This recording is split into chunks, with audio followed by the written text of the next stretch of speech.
আসসালামু আলাইকুম। কেমন আছেন সবাই? আশা করছি ভালো। আজ হঠাৎ করেই ভিজানি পিঠা বানানোর চেষ্টা করলাম। সত্যি কথা বলতে বাড়ি থেকে চিতই পিঠা পাঠিয়েছিল। তো যেটা খেয়ে শেষ করতে পারিনি।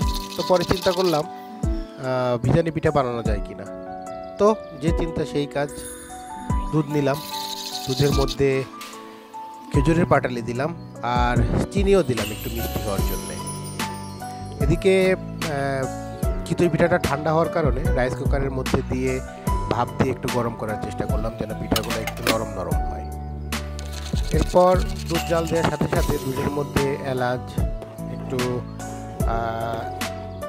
তেজপাতা আর একটু গরম মশলা দিলাম যেন আলাদা একটা ফ্লেভার আসে। তো মনে হচ্ছে ভালোই হবে। আসলে জানি না, জীবনে প্রথম তো, তারপর হচ্ছে উল্টাপাল্টা ধরনের একটা বানানো। তো এভাবেই করতে থাকলাম।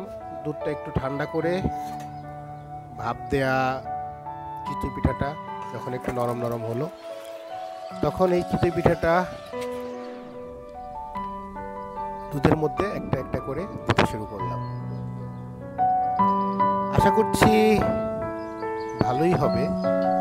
বাকিটা উপরওয়ালা জানে। জীবনে প্রথম তো, এটাকে কখনো করা হয়নি। যাই হোক, দেখা যাক কি হয়।